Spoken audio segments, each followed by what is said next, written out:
네. 목사님 그 가르침 이후에 지난주 일주일 동안 생활을 하고 느꼈던 점을 말씀을 좀 드릴까 합니다. 네. 그 주초에 그 제가 이제 실업급여를 받아야 되는데 행정상의 좀 일들이 처음 하다 보니까 뭐잘 될지 안 될지 이런 불안한 마음이 많이 생기고 좀 불쾌감이 있었는데 그거를 뭐 이렇게 바로 받치지 못했던 것 같습니다. 그래서 저녁에 그게 화나는 마음으로 확 올라와서 그 집사람하고 막 싸우는 경우가 생겼고 결국은 그 다음 날에는 꿈을 꿨는데 그 과거 직장 동료들이 저를 비난하는 저는 항변하고 화내고 그러다가 이제 깼습니다. 그래서 이제 막 가슴이 막 두근두근거리고 분노를 느끼고 바로 그때는 이럴지 노래볼 하면서 안정을 좀 시켰습니다. 다음에 이제 뭐 일들은 조금 풀렸는데 이제 또 말씀하신 뭐 한신정에서 일을 하거나 법당에서 일을 하거나 무슨 이제 무주상 보시를 뭘 할까 이제 궁리만 계속 하는 거죠. 뭘 하긴 해야 되겠는데 하라고 하셨으니까 또 이건 믿으니까 저도 필요한 것 같은데 하긴 해야 되겠는데 뭘 해야 될지 막 궁리만 또 한 2, 3일 매일 이러면 안 될 것 같아. 이게 더 좋을 것 같아. 이런 궁리만 하다가 사실은 시간을 보냈는데 어제 그 노인복지회관에 봉사활동을 한번 가보자 라고 해서 갔습니다. 이제 노인성 질환 겪으시는 분들 점심 식사 하는 거 제가 이제 도움이 생각 좀 잠깐 했는데 하면서 이제 부처님 시봉하는 마음도 많이 좀 들었던 것 같고 또 그 아직은 분한하고 잠깐 얘기를 하다 보니 뭐 이렇게 스팟성으로 한 번씩 와서 이렇게 봉사활동하는 게 아니라 뭐 매일 2시간이나 뭐 3시간, 4시간이나 꾸준하게 일을 할 수 있는 것들이 얼마든지 또 복지회관에 있으니 필요하면 얘기를 하면 뭐 항상 나와서 일을 하실 수 있게 해주겠다라는 얘기는 좀 들었습니다. 그래서 전반적으로 지금 뭐 마음도 아직까지 뭐 들쑥날쑥하고 계속 궁리만 이렇게 하면서 일주일을 보냈습니다. 그 실업급여 문제는 해결이 어떻게 네, 잘 됐습니다. 됐죠? 네. 근데 지금 아마 여러 가지 저 우울하시고 짜증나고 세상을 원망하고 이런 마음이 많으실 것 같습니다. 그러니까 일단은 그 마음을 받치시는데 전력하시는 게 제일 중요합니다. 뭘 찾아서 하시려고 하시지 마세요. 그리고 조금 전에 그 부인하고 다퉜다고 그러는데 무주상 보시는 밖에서 하기보다도 1차적으로 자기 마음에 되게 하고요. 두 번째는 가족에 대해서 해줬으면 좋겠습니다. 직장 다니고 그러느라고 가족을 챙기시지 못했었을 것 같습니다. 그러니까 집에서 내가 그동안 직장 다니고 또 업보에 휘말리는 바람에 그 부인이면 부인한테 너무 소홀히 했어. 상처를 준 것은 너무나도 많았어. 뭐 그런 느낌이 드실 겁니다. 그래서 일단은 내 생각을 바치시고요.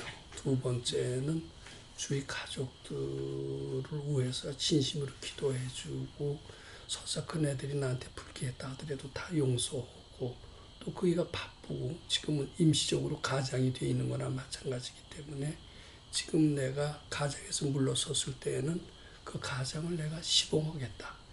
마치 그 부인이 아니라 부처님과 같은 그런 존재다 이렇게 생각을 하고 그 일을 틈틈이 다 도와주고 그러는 것으로서 출발하셨으면 좋겠습니다. 밖에 나가서는 무슨 일을 하실 기분도 아니고 잘 자연스럽게 되지도 않을 것 같습니다. 근데 우선 근데 집에서 일하시는 게 좋아요. 그 전에 부인께서 하시던 모든 일은 내가 다 하겠다. 당신은 직장에 대해서만 전념해라.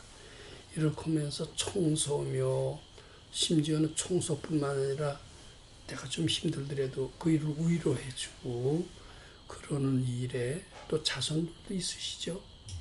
그 그네들을 위해서 봉사를 해주세요. 같이 뭐 운전해서 학교를 태워다 준다든지 또 그리고 뭐 과외 공부 지도를 해준다든지 또는 그거 안 한다 하더라도 기도를 해준다든지 그동안 소홀히 했던 부분을 일단 집에서 하시는 게 좋습니다. 그리고 이제 마음이 조금 생기면 밖에 나가시는데 저는 복지회관보다는 일단 법당을 향하는 게 좋을 것 같습니다. 왜냐하면 법당에 가면은 부처님이 시봉한다는 생각이 저절로 들어요. 근데 복지회관에 가면은 그냥 봉사한다는 생각이지 부처님 시봉한다는 생각하고는 좀 틀립니다. 그리고 거기 나오는 사람들이 봉사는 한대지만 다 속에 계산이 있어요. 그렇기 때문에 그 계산된 마음을 전염이 돼서 닮을 수가 있습니다. 근데 우리 저 하심정에서 무료급식 하는 사람들은 뭐 그분들도 완전하진 않지만 다 부처님 향하고 복을 짓는 마음이 있기 때문에 그 사람들의 마음을 담는 것은 바람직합니다. 그래서 일단 가정에서 편안해지시고 어느 정도 여력이 있으시면은 하심정 무료급식을 봉사를 하시고 무료급식의 봉사가 조금 익숙해지면 하심정 식당에 가서 봉사하시는 방법도 있습니다. 내 무료로 예를 들어서 주방에 가서 요리를 도와주겠다. 무료로 홀에 가서 해주겠다. 무료로 해주겠다는데 싫어할 사람 어디 있습니까? 무료로 주방에서 도와주다가 요리를 배우시는 것도 필요할 필요는 없습니다. 이제 그렇게 자꾸 도와주는 일을 하다 보면 계산하시지 마세요. 부처님 하는 것 하는데 가능한 대로 법당으로 출발하는 게 좋습니다. 또는 여기 주말에 와서 여기 원당에 오셔서 여기 뭐 일이 굉장히 많습니다. 거기 와서 부처님 시봉하는 마음으로 법당 청소하는 마음으로 자꾸 해주세요. 왜 무주상으로 하라고 하느냐면 돈 받고 해서는 안 됩니다. 다 무주상으로 하면은 기쁨이 생길 수가 있어요. 마음이 편안해집니다. 돈 받고 하면은 돈 받지 않는 일이라면 움직여지질 않고 돈 생길 땐 기쁘다가 돈 안 생기면 서운하고 이렇게 됩니다. 아무 조건 없는 기쁨을 발견할 수가 없어요. 근데 무주상으로 하다 보면은 봉사하고 힘들고 이렇지만은 무주상이 되기 때문에 부처님 시봉하는 조건 없는 연습을 하기 때문에 조건 없이 이러는 연습 속에는 조건 없는 기쁨을 체험할 수가 있고 조건 없는 기쁨만 체험하면은요 그 순간에는 이것은 기적을 동반합니다. 감동을 해요. 천인아수라가 개운공양을 합니다. 누가 와서 저렇게 성실한 사람 일해달라 이런 부탁도 취직하려고 거기보다도 우선 그런 식으로 넓혀가는데 그거는 제가 얘기한 건 불가능한 건 아니죠. 돈을 받으려고 하면 굉장히 고달픕니다. 돈 벌기가 이렇게 힘들다 이렇게 생각하면서 세상과 점점 격리가 되고 세상은 고달픈 것이다 이렇게 됩니다. 근데 무주상 모시를 아직 안 해보셔서 그러고 가족한테까지도 못 하셨을 것으로 압니다. 이 기회에 한번 철저히 한번 해보자. 그 철저히 부인이나 이런 분들을 자식이나 이런 사람들을 기도해 줘가면서 철저히 봉사하시고 법당에 와서도 순수하게 해보세요. 전 100일 이내에 100일 좀 뭐 돈 못 벌어줘도 되잖아요. 그동안 몇십 년 벌어다 줬으니까. 여기서 얻을 수 있는 게 뭐냐면 환심을 얻는 게 최대의 자산입니다.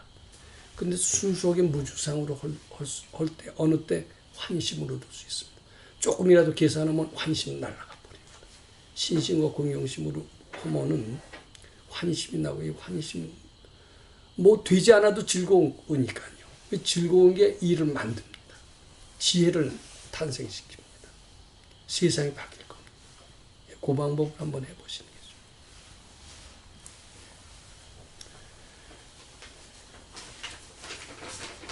서울 양천구에서 온 박종란입니다.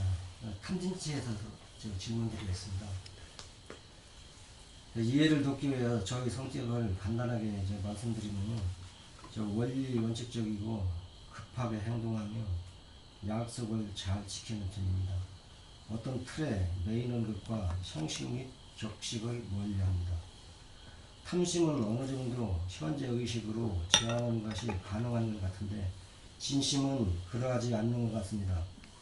시비가 있을 때 극히 일부이긴 하지만 전광석화와 같이 화를 내고 스스로 퇴루를 차단하며 사소한 결단을 내려야 합니다.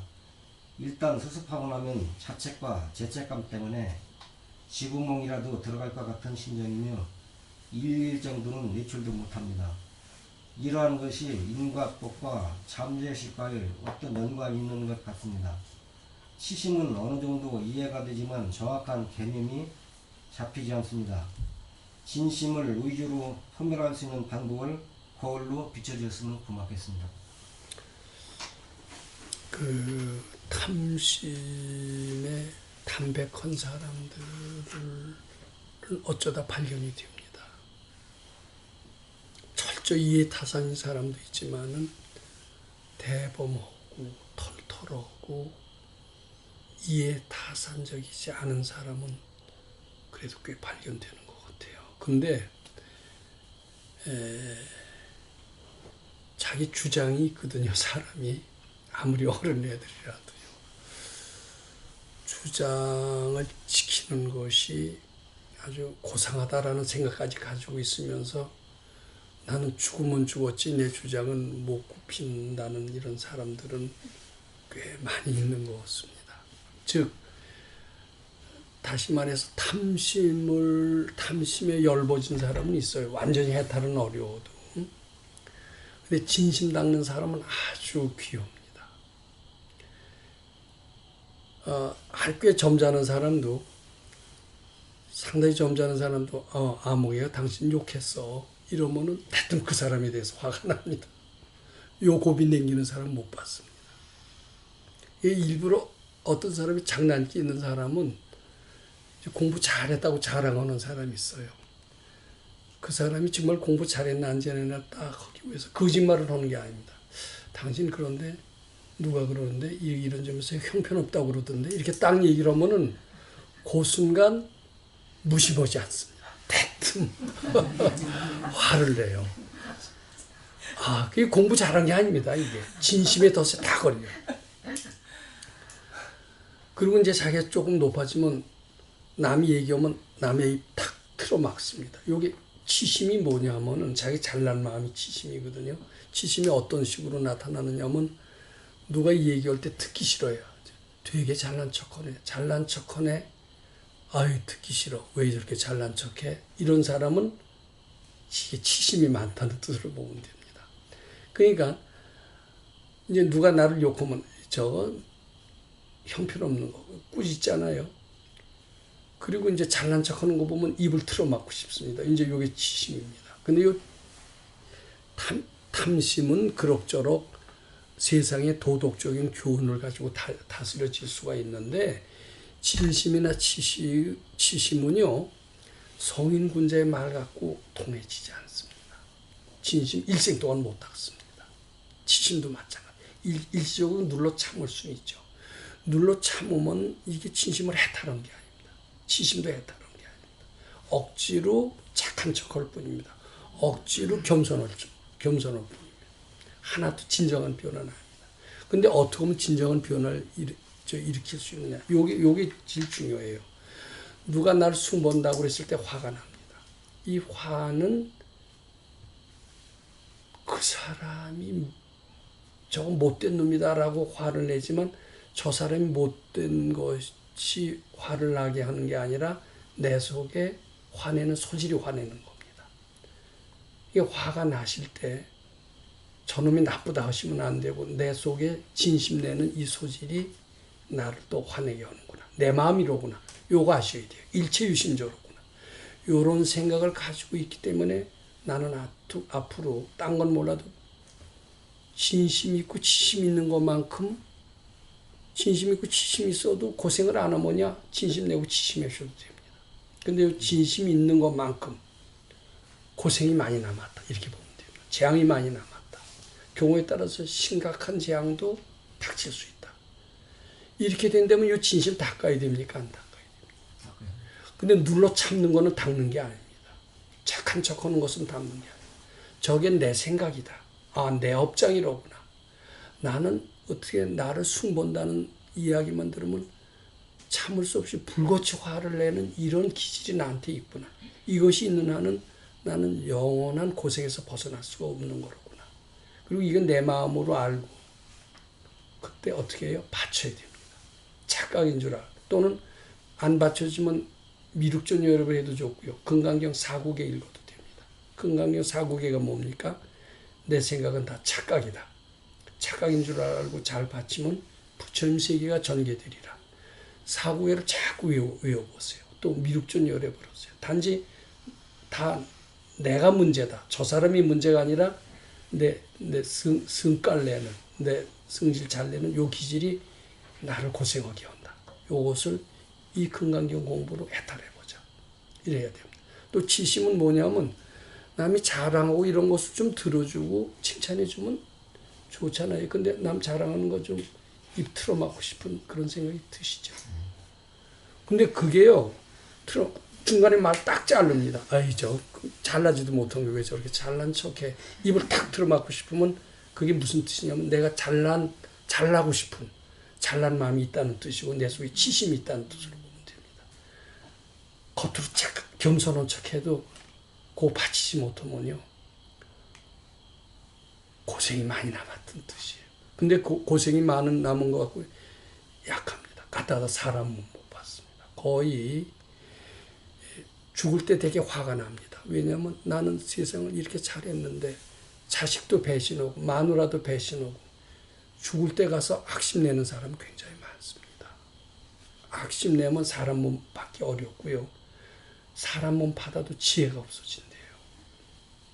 근데 이게 지금 여기서는 심각한 소리를 안 하는데 사람이 죽어서 개도 되고 소도 되고 이런 얘기를 자꾸 듣다 보면요, 으시시해요. 이게 화 함부로 내서는 안 되겠다는 생각이 많이 듭니다. 제가 겁주는 말씀을 못 드려서 그러는데 우리 수도 올 때는 실제로 그 도인의 세계에서는 그런 것을 많이 보고 사람 몸 받기 어렵다는 것을 우리 느끼게 합니다.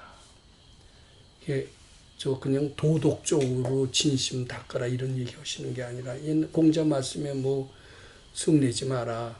사람이 안 알아줘도 화내지 않으면 군자라고 할 수 있느니라. 이제 이 논어에 나오는 첫 구절인데 이 도덕적인 그 교훈을 가지고 우리는 착한 일을 했는데 이게 불교 쪽에 오면 화내면은 고생길이 너무 많이 남았다. 사람 몸도 못 봤는데 이렇게 무섭게 됩니다. 그럼 끔찍해요, 안 끔찍해요? 정말 진심 닦아야 됩니다. 고생 많았다는 정도 갖고서는 사람은 끄떡도 안 해. 고생하지 이래요. 지옥 간다. 그래도 끄떡도 안 할까요? 아니에요. 그렇게 실제로 자기가 조금 체험해 보면은 정신이 바짝 납니다. 수도는 반드시 해야 됩니다. 이 만나신 김에 힘써서 그 사람이다라고 하지 말고 내 마음이다라고 하고 바치세요. 누가 잘난 척할 때 입을 틀어막지 말고 내가 잘나고 싶어서 저러는구나 이렇게 하시고 바치시는 게 좋습니다. 다 했습니다.